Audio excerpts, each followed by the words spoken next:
Hey everybody, welcome to Speaking of Schmoedown, a sports talk show devoted to the movie trivia Schmoedown. I am Jay Wade. Dean is not with us this week. Family stuff going on for the holidays, understandably. Be back next week. Double D, Dan is here. How you doing, buddy? Man, I've had a great 2 weeks. I'm happy to start off the new year, and I've actually made some progress on discovering those impossible scores that I talked about on our first show. Excellent. And on that note, man, we got a little bit shorter of a show this week, and we're not going to waste any time. We're going to take you guys right now to Double D's sexy numbers. What's going on with All right, so this week Christian kind of announced some of the draft picks. So let's just start and with these 20 plus competitors, factions are actually going to be looking to get higher points. So let's just start with the singles where they could improve their numbers. We can see that the Dungeon and the Den scored pretty low with 12 and 11 points. So they're looking to get some singles. Maybe Dan Merle can actually help out with that. Swag with 17 points, Rockstars with 20, and the Usual Suspects got 19. So they can actually improve their scores. And Corruption and the Finstock Exchange did pretty well. So let's move on with teams. Even though Corruption won the faction championship, they could improve, but the people that really do need better teams is the Finstock Exchange with 5 points, the Den with 5 points, the Dungeon really needs help, as well as the Usual Suspect with 0 points. So they're looking for a really strong team. But Swag, Quirky Mercs, and the Rockstars did pretty well, which obviously happened. So let's move on to Inner Geekdom. So we see that the Usual Suspects, once again, they did not score any points in Inner Geekdom, so they're looking for an Inner Geekdom player, as well as the Den and Quirky Mercs. The Den scored 3 points, and Quirky Mercs scored 6. Swag with 13. The Dungeon with 11, and the Stars, I apologize, they changed their name. The Stars are looking to improve their scores, but obviously Corruption is dominating in Inner Geekdom. And with that, let's move on to the last but best division, the Star Wars division. Quirky Mercs and the Dungeon scored 0 points, so they're looking for a Star Wars competitor. The Den has scored 3 points. Corruption also scored 3 points, but I believe that Laura Kelly is a strong competitor. So I think that they're good if Shannon gets her in the draft. Usual Suspects scored 3 points, so they're looking for a Star Wars competitor.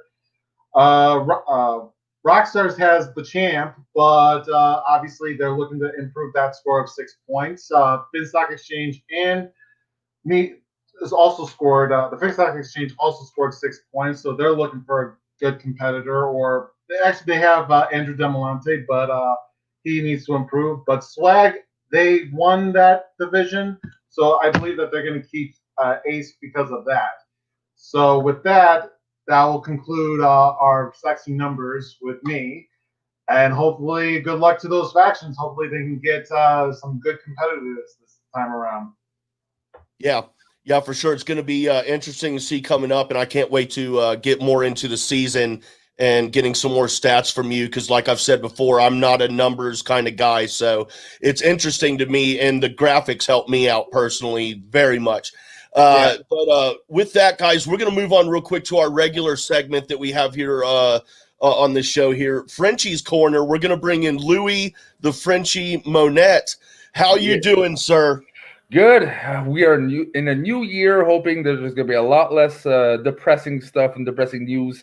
But yeah, I'm ready to start the new year by talking to Schmoedown. And, we talked about this a bit before. But my first question for you, my man, is, Finstock Exchange was, the winner. Everyone thought they were going to dominate. Everyone thought that it was a sure thing because, hey, we got Finstock. We got the Four Horsemen. What could go wrong? Boy, did it go wrong. Now, my question to you is, could Finstock Exchange have avoided dropping from the top 3? Yes or no, my man? No. Why? Well, I mean, I'll start at the very beginning. You know, we had the live match in Atlanta, and we had two faction mates going head to head there. That was a rough one. All the build up to that, the who's going to manage who, is there going to be? It was their whole season. It started on such a high note with like the thought. Okay, but then really, it even goes back to before that. It goes to the draft night. Roka going in the 4th round and all of the I mean, it all really it did. Really, it all started there. And then I think the point where it was like there's no turning back, they have absolutely no shot at all. I can't believe they made it as high as they did in the rankings. Was that Atlanta match, man? That's when they showed their true colors, that there's ego and they can't do it, man. Ego does not necessarily mean you're going to lose, right? Ego just means you need to manage, right? And you know, they're champions. They have a lot of things of experience, and they're veterans, right? What really, I say yes. What really could have changed everything is Finstock making moves, right? Finstock really made it very one note in a sense. There's not much things that changed in the rosters. He really relied on the 4 horsemen. But if he would have shooken up, you know, from the get-go, maybe one of the 4 horsemen did an exchange, bringing a new dynamic to take away that ego a bit, it could have changed something. But Finstock's hard-headedness, and, you know, it was a proven thing in the past, so why not, you know, retry it? But he could have avoided it just by taking off that ego and just put in a new dynamic. That being said, something else that could have helped is having an assistant, right? Having a second face. It didn't work for the Den, but could have worked for Finstock, because there's really awkward situations. Him managing 2 people, or, you know, him sometimes managing, and you can see things could, you know, it was awkward. He was not giving necessarily the best advice, and, you know, stepping away, pulling the strings, knowing what your team is, but sometimes putting in someone else and them managing certain matches could have definitely turned things around. But yeah, we're not going to agree on this, but he definitely had top 3 material, but he stayed too stagnant and he was too involved, too close into it, that, you know, it kind of backfired on him. But it could have definitely been avoided. No. Win a goldfish here. Win a goldfish here. We're talking about Lil Bobby and the Juice, dude. There's everything about Finstock is ego. There's no way it could have been set aside at any moment. And I had this whole big master plan argument written out here in front of me. I was going to put you in your place for the first time so far in Frenchie's Corner. I was going to put you in your place, dude. But I threw that out the window, because now I think about it, that draft told us every single thing we need to know. He started with that draft, drafting Roka 4th. I personally don't care what place I'm drafted in. I care of the team that I'm on. But that started trouble there. And then and I'm not saying, and this doesn't take away from anyone's talent or their ability, their skill, their competitive heart, anything like that. But it's also kind of clear to me that he drafted based on who was hot at the time, based on name recognition, who was hot at the time. It's just, no, dude. I'm sorry. We're talking about Bobby Finstock here. Yeah, dude. but again, to go against what you just said, he drafted Barbarian. Not much people knew what he's going to do, and he proven to be that was my point. And nothing against the Barbarian. I'm a huge fan of his. I've rooted for him every match, and I want him to kick ass. But all right, he was a hot name at the time. Take a chill pill, my J Wade. Don't blow a gasket here. Mountain Dew does it every time, dude. All right, so going on to the next topic. This is a heated argument because I really don't believe in this. Do power couples work in the Schmoedown? I don't know what you're gonna say. Bring it on. Go ahead. Yes, they absolutely do work, dude. I mean, I've got examples here of power couples in the Schmoedown. I mean, and I'll run through them really quick, dude. I mean, first, and we're talking couples who are in the Schmoedown that, okay, well, I put this in on the list for one reason only, and that is because Sabrina went out there and said that they were a power couple. First of all, no offense, Sabrina, I'm a huge fan of hers. I still think that her best team partner would be John the Outlaw Roca. I want that so bad. But she's not experienced enough to be considered any part of a power couple, especially not with Baby Heel Hannah. Yeah, that's right. I said it. Baby Heel Hannah.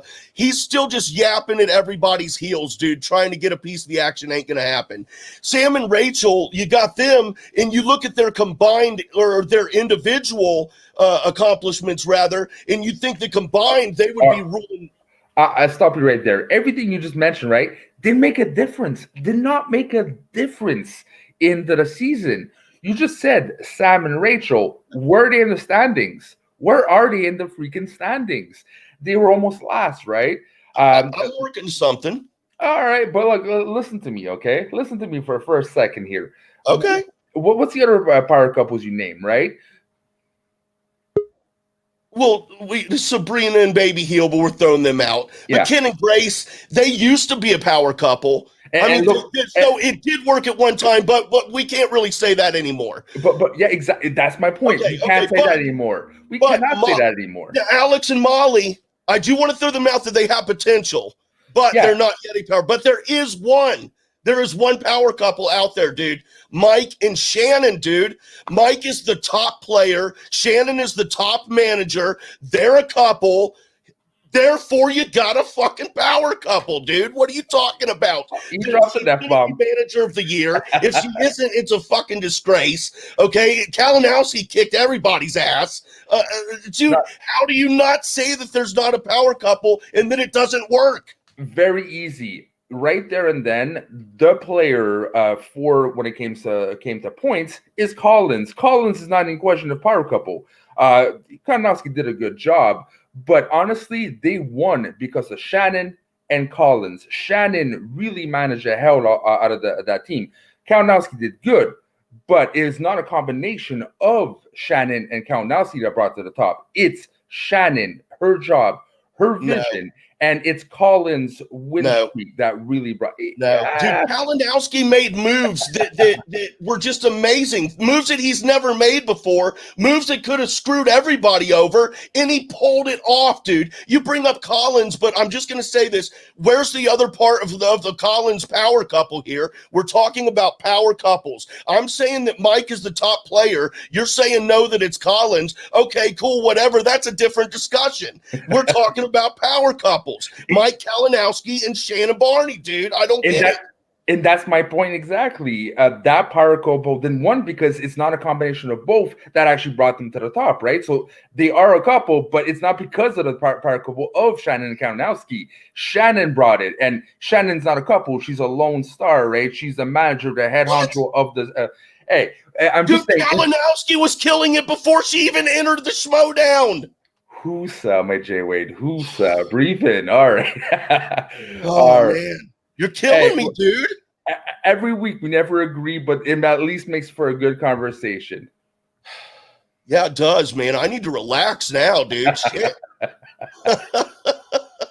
All right.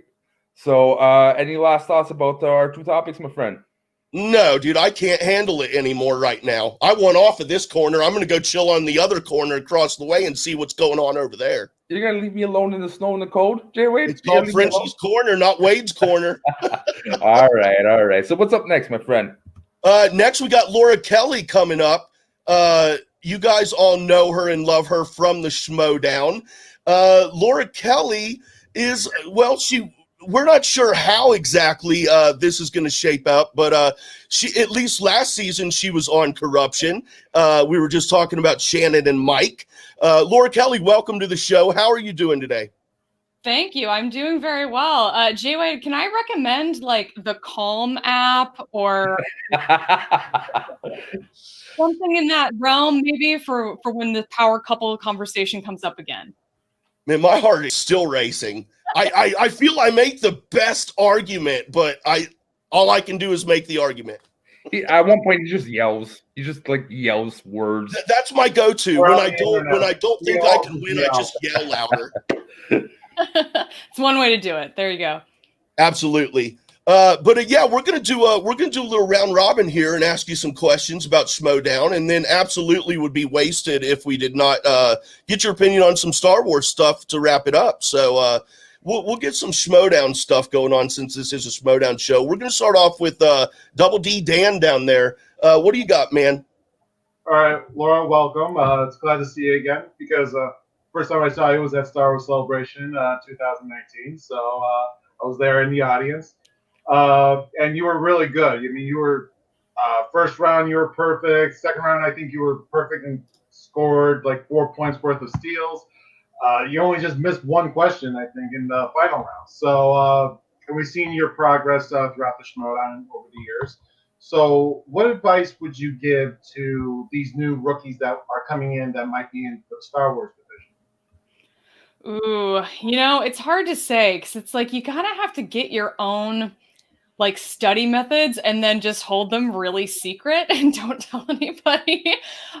Because I think that's really been, I think, where I've sort of built an edge, or is where some of my study methods come into play. And then just this year, I learned some new ones from some anonymous sources, and I think that's really the value in the faction system.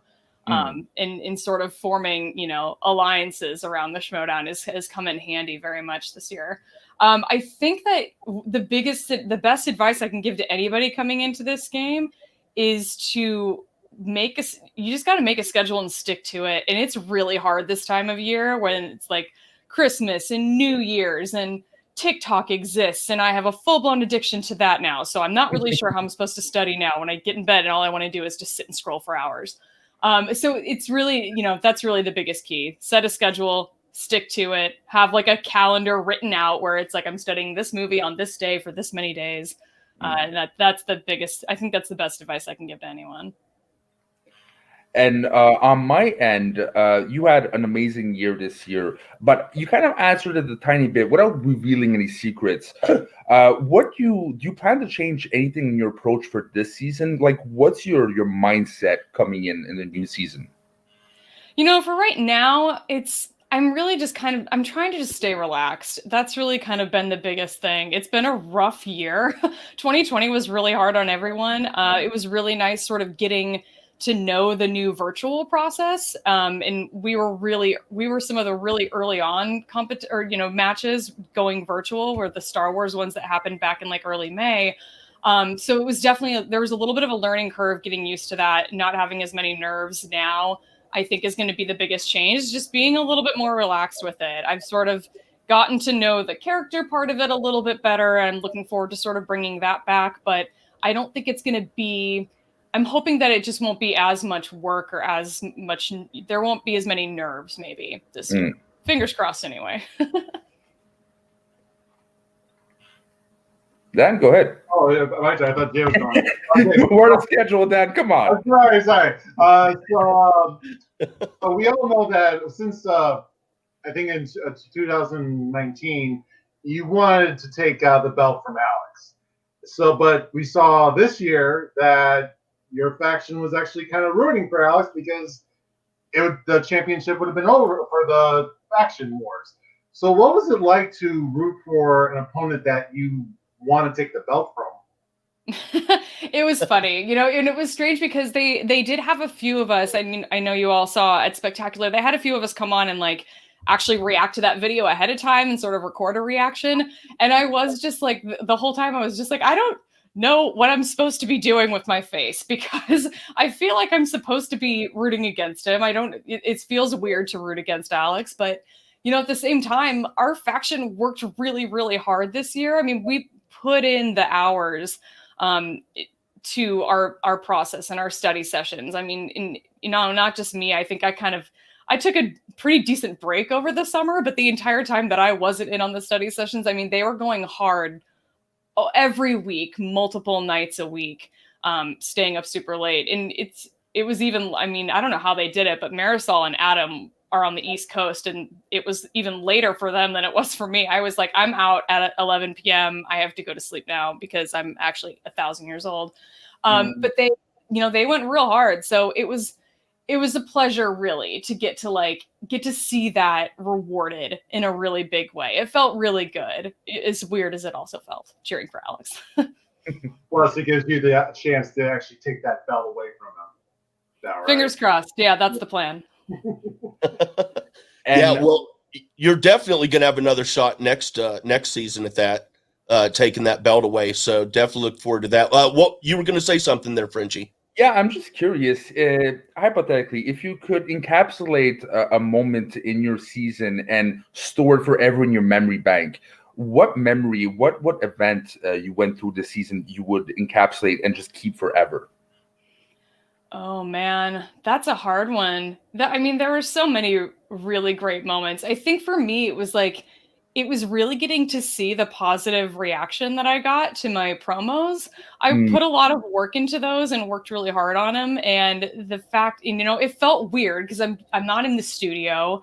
I'm sitting here in my bedroom, shooting these things, doing take after take because I was trying to get it all in one, which was stupid. I shouldn't have bothered with that, but I did. But they turned out really, really well, and I was really happy with it. So that was a real pleasure, was getting to see sort of the positive reinforcement I got from that, because playing the heel was not something I was familiar with at all. But basically what I was told is like, okay, you're a bad guy. What you need to expect now is that when you enter a room that there are going to be boos, and that's fine. And I had that wrapped in my mind. But the fact that I had this whole new cheering squad behind me, that was really, really cool. So I was really proud of that.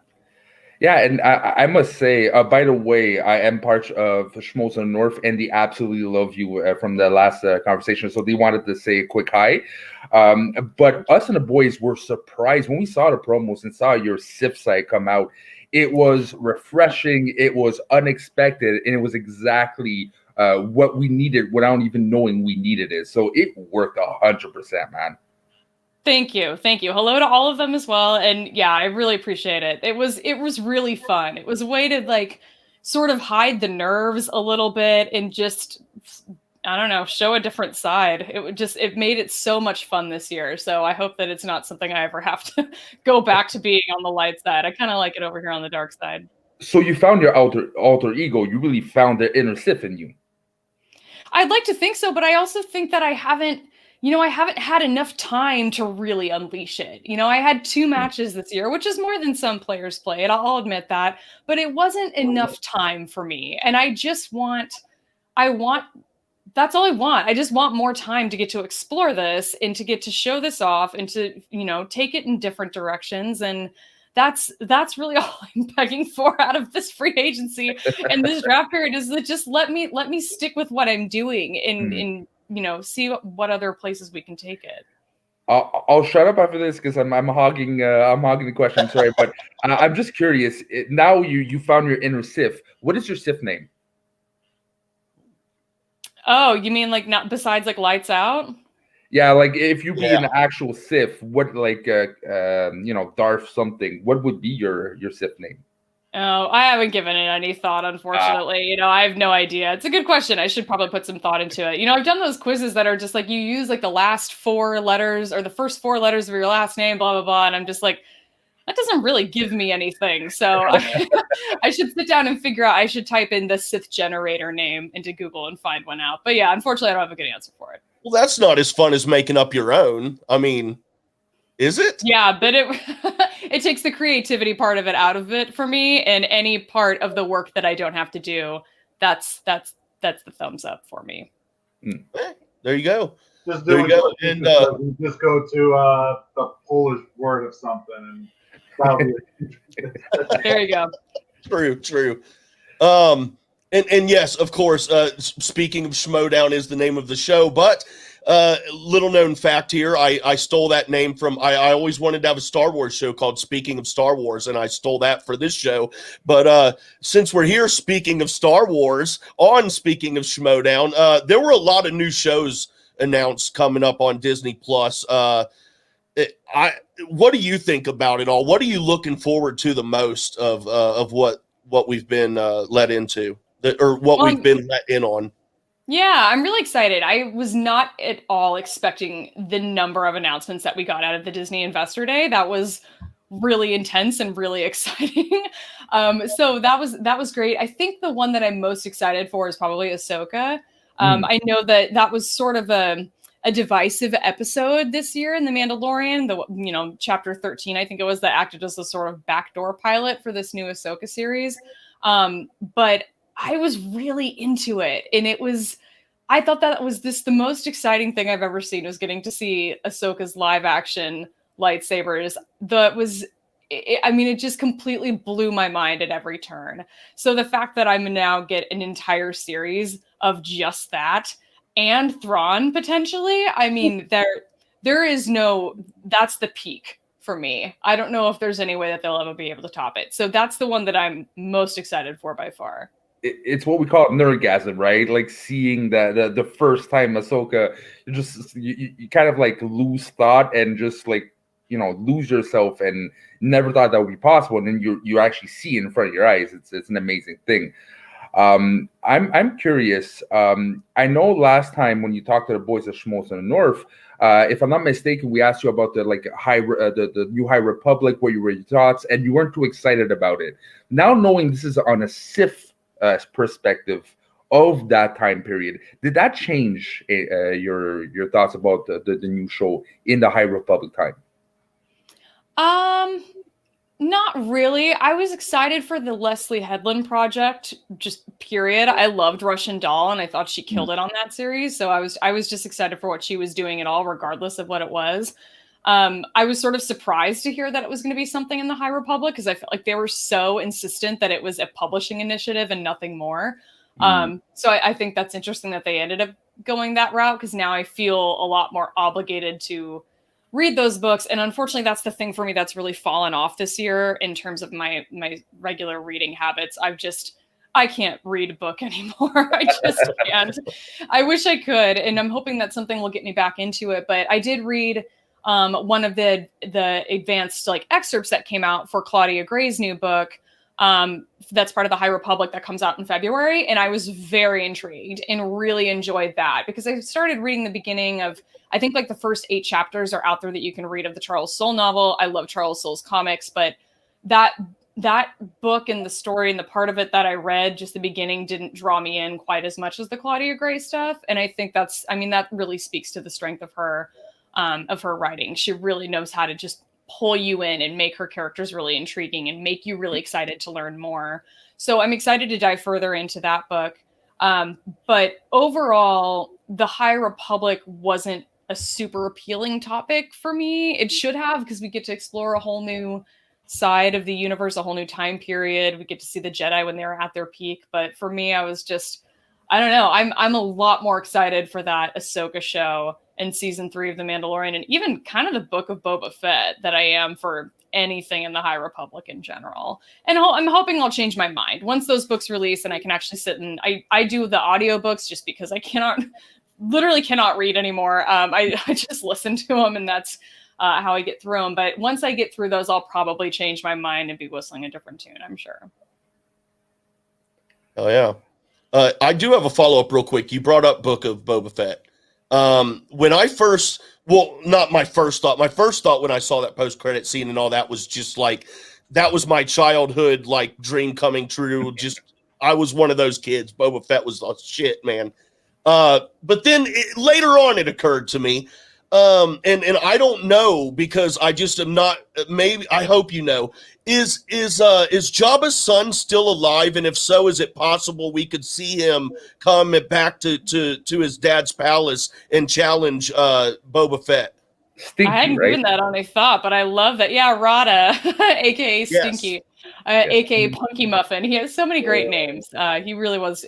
I sometimes get the feeling, I'm like, do you think that they were really kind of going for the Baby Yoda thing with Rada back in the day, and they're like, oh, we failed at that, whoopsies.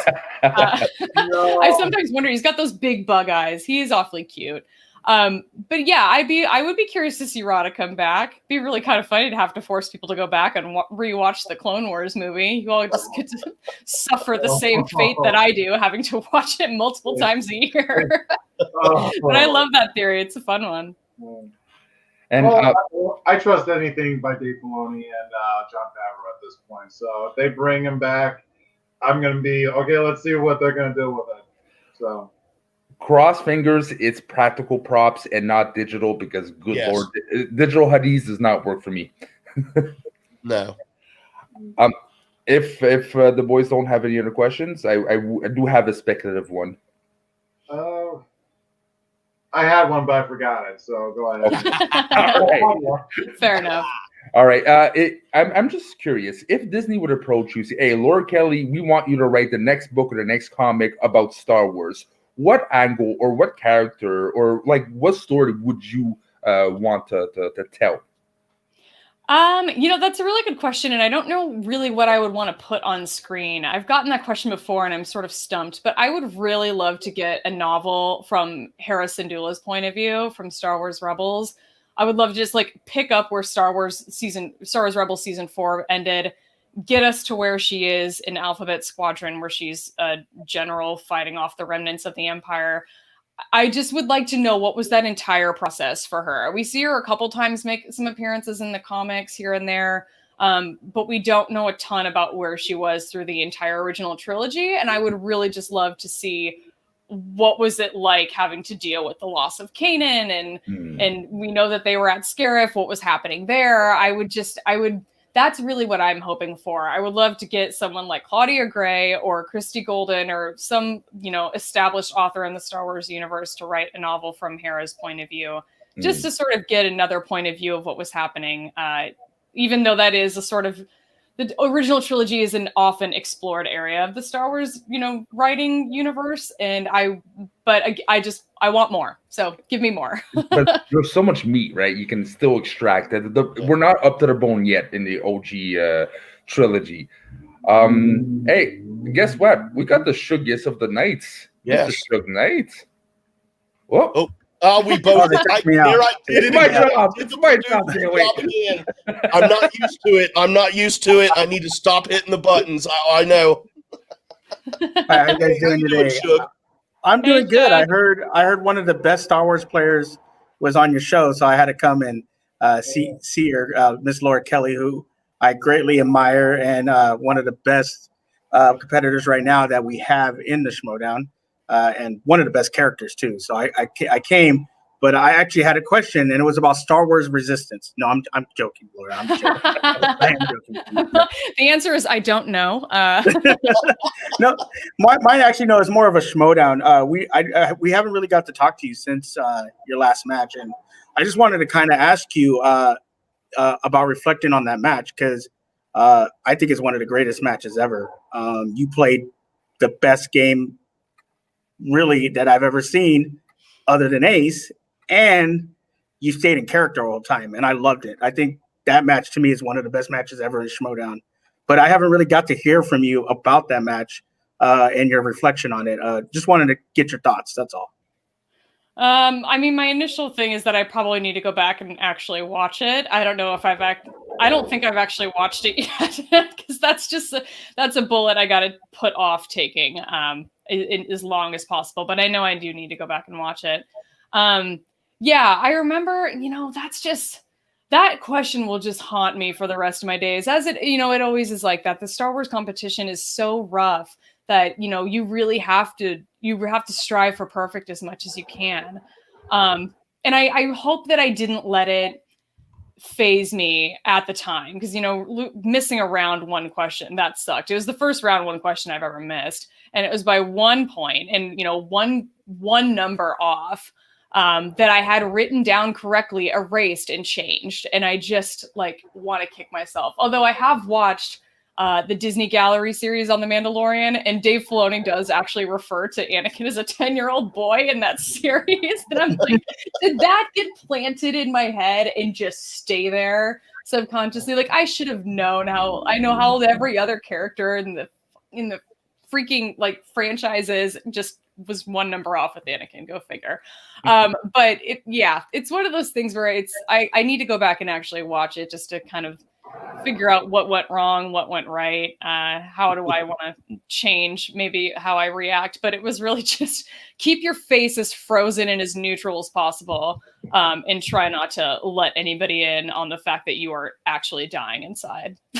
Wow. Really And watching that match, like I would have never known that you were thinking that, because to me, I thought you were just a stone cold killer in that whole situation, and you continued to play it great. I think watching it, we were commenting saying she just went perfect in round 2 and went perfect in round 3. Like, she's playing amazing, and like to lose by 1 point by 1 year, I still think anybody on that day, you beat anybody. I think you beat Damon on that day because you were just playing amazing. And so I just want to say thank you. I know it was a hard loss, but thank you from the fans, because I think that really showed us about you and how great you are, and not as a losing point, but more just how great you are. And you are great. And I became a huge more fan of you because it's just amazing what you did in that match. So that means so much. So really, thank you so much for saying. Yeah, no problem. And thank you for letting me come on and ask that question, because I've been wanting to ask you for so long, but I was like, we haven't got to be able to talk to you since the last time we had you on our show. But thank you very much for just being an awesome person, great in the community. Also, your great tweets about Star Wars. I love them, and just about life. So I just want to say thank you, Laura. You're just a great, awesome person. Appreciate you. Thank you, Shug. That really means a lot. Thank you. No problem. Hell yeah. And we're actually gonna have Shug here in about 10 minutes is gonna be back on to wrap up the show with us, talking about all the off-season stuff with Dan and I. But one last thing I want to say before you do your social media plugs and whatnot, Laura. On the episode, that final episode of Mandalorian, when we saw the girl power scenes and they were running through there kicking ass, I thought of you. And that's not a flattering move on my part. I really did. It was great to watch that in particular. But when your tweets were brought up, that's what made me think about you in that moment, was from your tweets, because you do put out great tweets and they make a lot of sense, and it's a lot better than reading all that garbage out there. But now I'm rambling on and I can see it in Frenchie's eyes. Laura Kelly, why don't you tell everybody where they can find you out on the social media? Sure, you can come follow me on Twitter. My handle is @shutup_Laura. I'm on Instagram as well, that same handle, but not quite as active as I am on Twitter. And then I host a show on YouTube with John Roca on his channel called The Jedi Way. So you can come hear us talk about some sort of like big picture, big themes, usually sometimes character focused things in the Star Wars universe. And then my friend Alice and I have a podcast that we host called Force Toast, a Star Wars happy hour, where we drink wine and talk about Star Wars, and we do Star Wars trivia. And it's just a fun, silly time. It's a bi-weekly show. So you can check that out at forcetoastpod.com. Excellent. Thank you for your time very much. We appreciate it, and really looking forward to seeing what unfolds for you in the draft, and then what comes for you in this upcoming season. And I've said it before, and I have no shame saying it at all in public. I have always been rooting for you to take that title away from Alex Damon, and I still am. Good luck, Laura. Good luck. Thank you, and have a wonderful day. Thank you so much, guys. It was great to talk to you. Thanks for having me on. Bye-bye. Yes, ma'am. Laura Kelly, everybody. Let's see what happens. That's an interesting one. We talked about it last episode, especially with Shannon putting it out on blast there that nobody better touch her girls there. And I said, now I want to see who's the first person that's going to try and take her. So this should be interesting. But we got a little segment here. This is going to be our second one here, called just calling it Hard Questions for now. Going to talk to Frenchie about something here.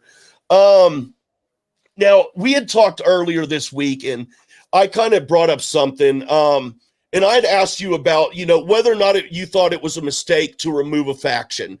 Because I've always wanted there to be more factions, because, well, one, I just think it would be cool to have more factions, but two, you get more players. Then it was announced that they were dropping the Droogs, so we were losing a faction, therefore losing 10 players, but we were adding people to the draft, and that didn't sit well with me.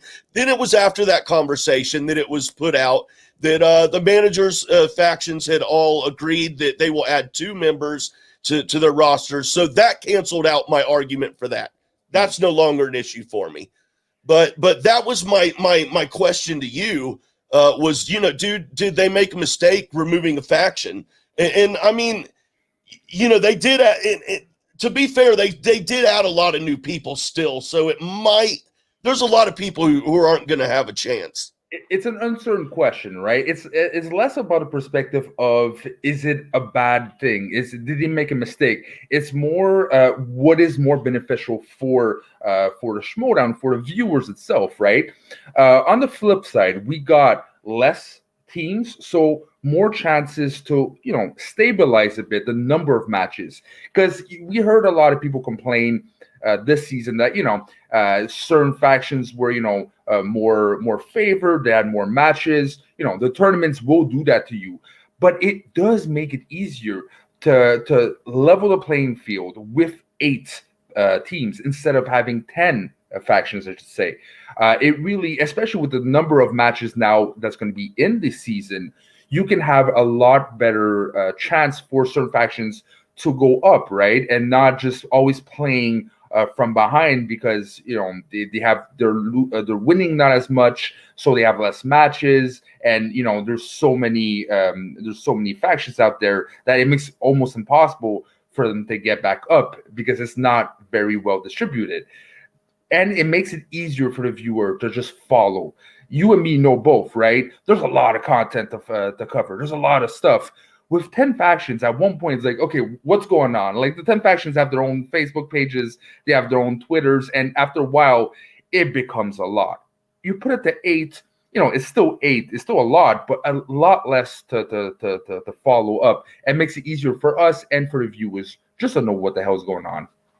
Yeah, and now I'm a big fan. I'm a big fan of sports and competition, and I'm more a fan of the competition itself than I am of any in particular team or player. Like baseball, for example, is my favorite sport. I'm a Cincinnati Reds fan, but like above that, if the Reds lose, but it was a really good fucking game, I'm really happy. Like, yeah. I just love the competition side of things. And I've never really understood or been into like the boxing and the wrestling and the MMA style of rankings and numbers and stuff like that. And Christian has said it before, the more you win, the more you play. Therefore, if you lose, you won't play as much. And then that makes it uneven as to how many matches each faction get, because being from baseball and watching football growing up, every team plays the same amount of games. Therefore, we know it's fair. And I've never really understood it. It's always seemed a little unfair to me.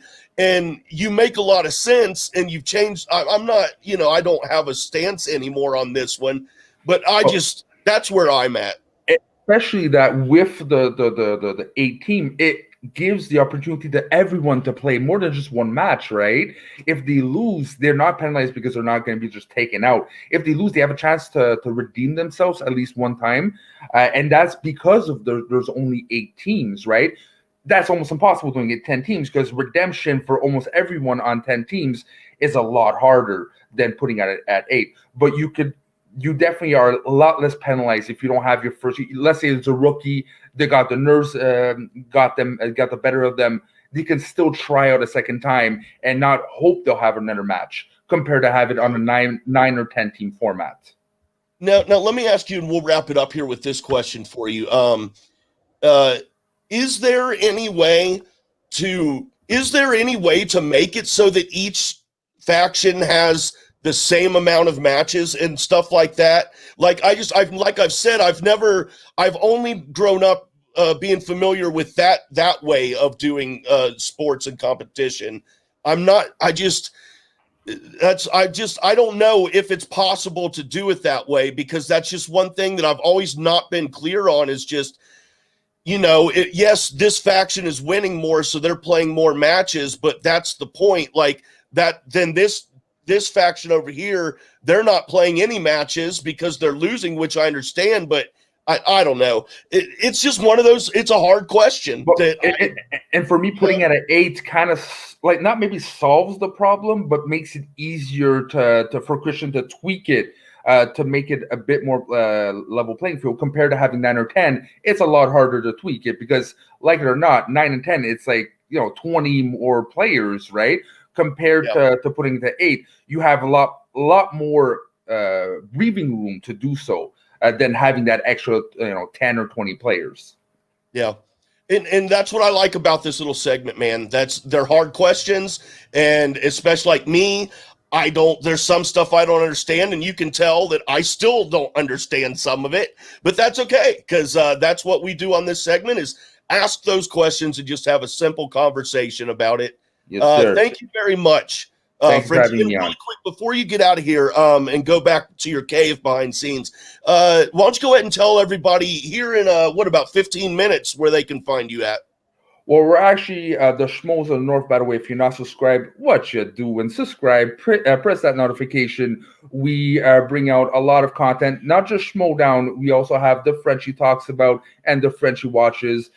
So go ahead and check that out. That being said, it's around 15 minutes, we'll be on Mount Schmoedown, going over Ken Knapsack's career. I cannot wait to talk with the boys at Mount Schmoedown. I love their content, and we're just blessed to be on their show for this week. So that being said, bonsoir. Bye-bye. Thank you very much, sir. Louis, the Frenchie Monette, everyone. And now we're going to bring Dan, and Suge Knight's going to come back on here with us. We're going to talk a little bit. Hey, Suge, how you doing, man? Thanks again for giving us some of your time today. And that was a very excellent question for Laura as well. No, thank you for having me on, man. It's been kind of crazy with this whole with all the Schmoedown stuff, and so we've been talking a lot on our show. But yeah, thank you for letting me come on and ask Laura. I am a huge fan of Laura, and everything I say to her, I mean.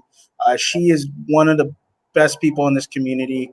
I think we need to celebrate people like that in this community, whether it's Laura Kelly, Molly Damon, all these competitors really are out there making sure that they put good into the world. I don't know if you guys have watched Cobra Kai season 3, but that's one of the themes is put good into the world and it will come back to you. And I think we need to start doing that in the Schmoedown community. We need to start propping up these people of putting good out into the world, and then it'll come back to you. So I think she's one of the most amazing people out there in the Schmoedown community. So and shout out to my man Frenchie. I love that guy too. He's an amazing person too. And make sure to check out Schmoes in the North and all their good content, and Mount Schmoedown, and this speaking of the Schmoedown. Everyone's doing a great job, man. Especially Jay Wade, Don. You guys are doing or Dean, Don. Sorry. But you guys are all doing excellent. Hey, pay me enough. You can call me whatever you want. So, Dan's easy. I like that about him. Well, not too easy. I do have a price. There you go. Everybody has a price. There's a difference between easy and cheap. So there you go.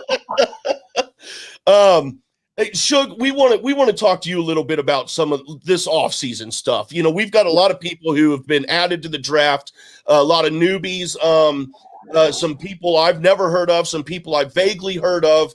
And I mean, as far as off-season free agency rumors, there's so much going around, and I don't even know what to say about that. But I will say that you guys are putting out some hot fire tweets about free agency rumors you've been hearing that I will say for the record, obviously are not real rumors. But that's the point, and it's really great. I've been enjoying reading those. But what do you think about what's happened on this offseason so far in the incoming class of newbies? Well, I'll start off with this. We've been having fun with the tweets just to make it light and hearty because this year was a crazy year for us, and how serious it got. So we wanted to take a non-serious approach to this offseason. Well, it was having fun, and then we got an anonymous tip last night. I don't know if you guys saw the show or if you guys have went on the website, but there is a big rumor out there that Bateman will be trying to go back to the exchange. and that Dagnino is trading some assets to get to the dungeon to get the number 1 pick. Wow. And so, yeah, so what we're assuming is for Bateman to come back to exchange, Finstock exchanging picks to Kaiser to get that number 1 pick in order to get a partner for Bateman, forming 2 super teams. So we know Roca, the other super team. Well, we know Roca is going to be back in with the exchange. So we're assuming that it might be Craig the Barbarian. So you can see maybe Andrew Guy going to exchange team with Bateman. You could possibly see Ben Goddard. You can see Lon Harris, Oyama. There's names being thrown out there that can go join with Bateman in the Finstock exchange. And if you get a second player, now you have 3 singles players and an IG player in Craig, who's pretty good. And you just pick up a Star Wars player, you probably can get Demolanta in the second round or something, and form your team from there. So that's just a rumor we heard. David Sakurada had reported that Bateman was interested with exchange and the Den. We're kind of hearing now possibly the Den is not a thing. We're not sure. We've heard the dungeon is a thing. So a lot of rumors. This can all be smokescreen. This can all be true. Our sources are really they can only give us minimal stuff. So we're being very cautious with what we put out there, just in case. But that was the big thing we heard last night. And then so I don't know, today Sakurada talked about possibly Snyder going to the exchange. So that would be interesting if Snyder went to exchange. Did you see Christian's retweet about that? Yeah, I saw. Yeah. That's where you sit there and go, okay, is this true? Is this not true? Like, where is it actually, going? Is somebody putting this information out there to throw off the real story? I don't know. Yeah. I don't know. So we're just trying to see what happens. But let's be honest, we don't know what's going to happen until January 22nd, to be honest with you. Until the day that someone gets on screen and says, I will be playing for this team, we actually don't know. All we know is Shannon has her 3 picks already, and that's all we know. So we don't know. As far as new people, there's the Rager is a big name right now that's out there. He did a interview with Spin from the Wheel. He's going to be on some other shows. I know he's going to be with us on January 22nd. There is Beth May, who really won over the Facebook group with her putting some stuff out there. There's Brother Loomis, who I think character-wise is probably going to be amazing. You have Josh Robert Thompson. You have obviously Paul. I forgot his name. I know it's Paul. I just don't remember his last name. The one from Cobra Kai, and he did. Him. Hauser. Yes, Paul Weiser Hauser. He's a big name. There's a lot of YouTubers. There's a YouTube couple named Sunny and Kat who I've watched their Mandalorian reviews. So I'm wondering if they're going to be Star Wars players because they're into Star Wars. That'll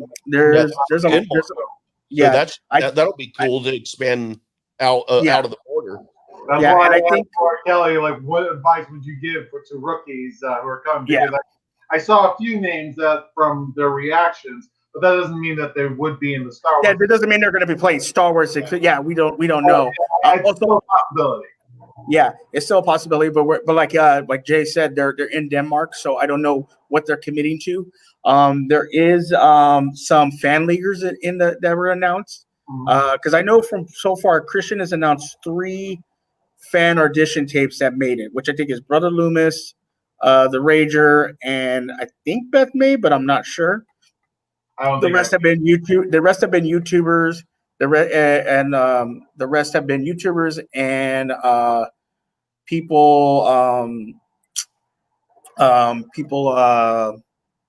just people around the space, actors like Josh Robert Thompson and stuff like that. So it's very exciting. I heard you guys talking about what the question was, reducing the teams to 8. but Christian did up the amount of players you can, so you can have 12. Yeah.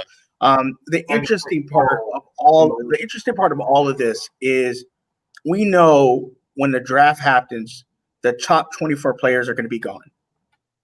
So we know that because everyone's going to take 3 players. There's 8 teams, 24. So we know that. There's going to be a couple left that we know them from Schmoedown. After that, it's a crapshoot of who you get. It's going to be who do you think has potential? Who do you think can play trivia wise? Who do you think has a good character? Things like that. I think that's one of the reasons Christian put out this thing, because as much as we love the Schmoedown, we love the trivia, we have been missing some of the character aspect. Hey, Brandon Buck, that's my buddy right there. We have been missing the character aspect in the Schmoedown because of all the digital matches and everything like that. And so I think that's what Christian's attempt is to get more character in the Schmoedown while hoping that they are good at trivia.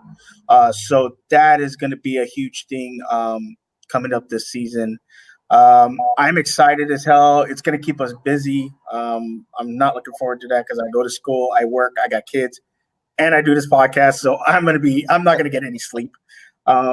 But it's exciting. I'm excited. Yeah. And, like I said, like you said, Jay Wade, you were talking about the sports aspect. I am a big sports fan. I am huge into boxing, UFC.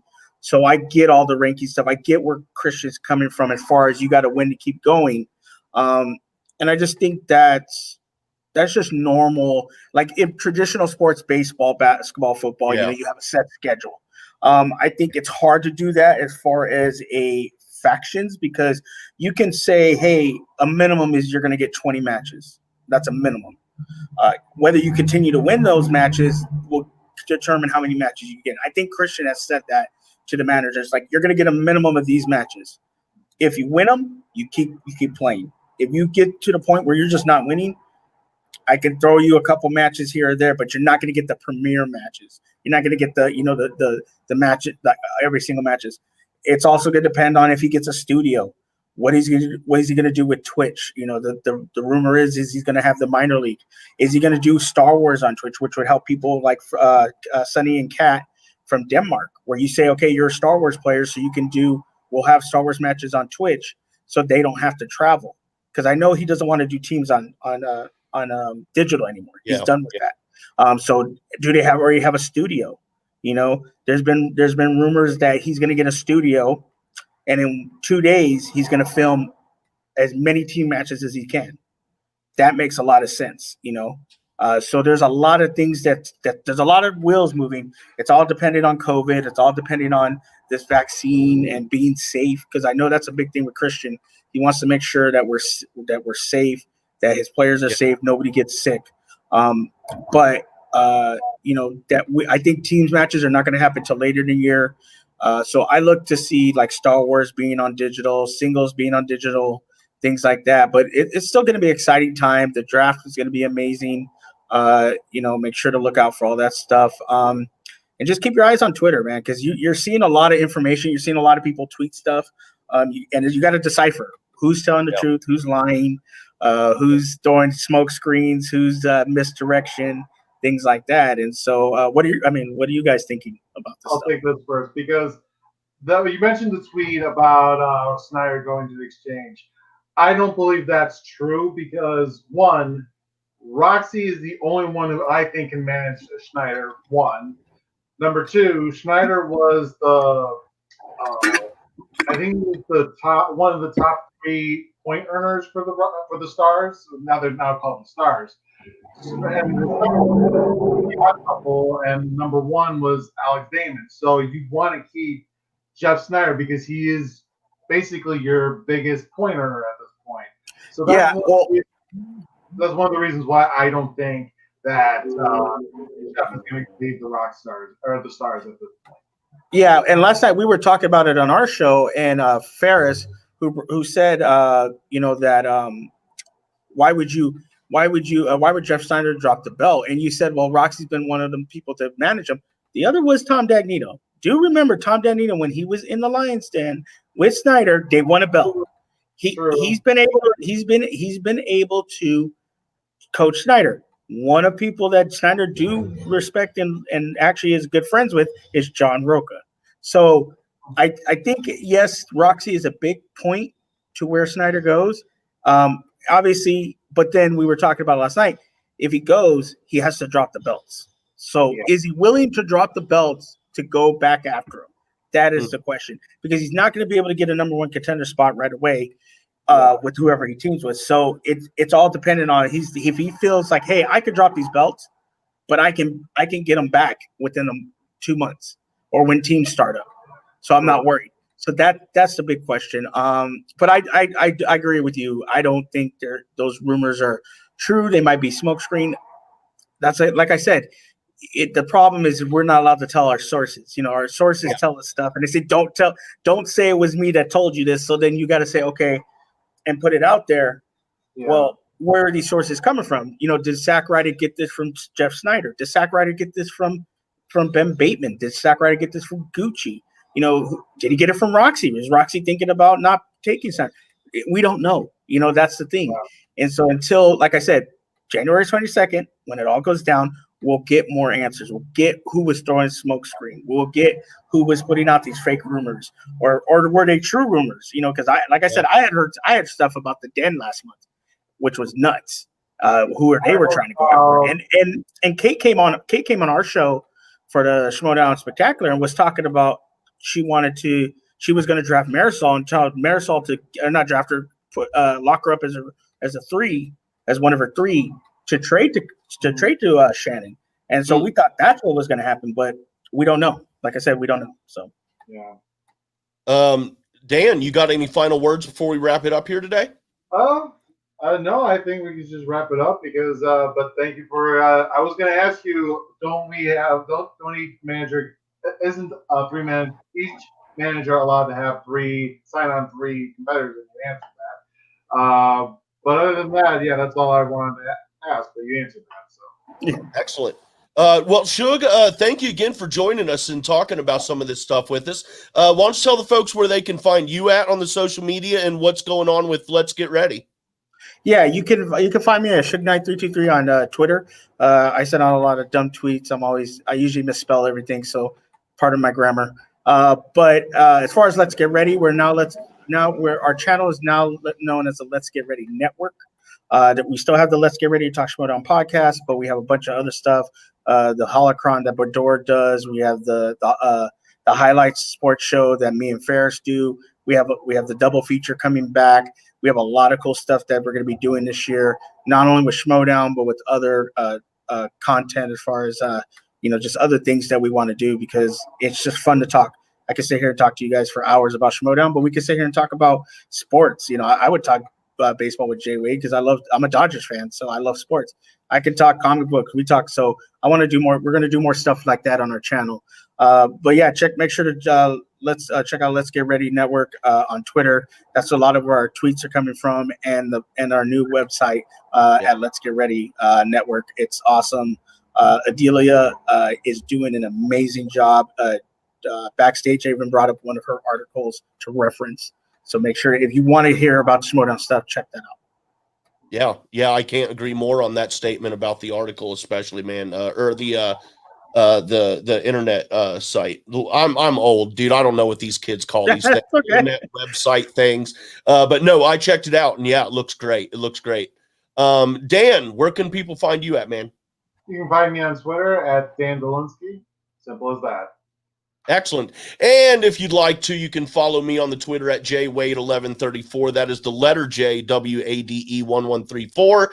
Also follow the JCast network, please. That would be awesome. Subscribe, rank, all that stuff. You can find me on the Anchor and all that stuff. Like I said, I'm old. I don't know what you kids are into these days. Just look around. You'll find me on something, I'm sure. But yeah, thank you again, Shug. Dan, thank you. And until next week, everybody, have a great and safe week.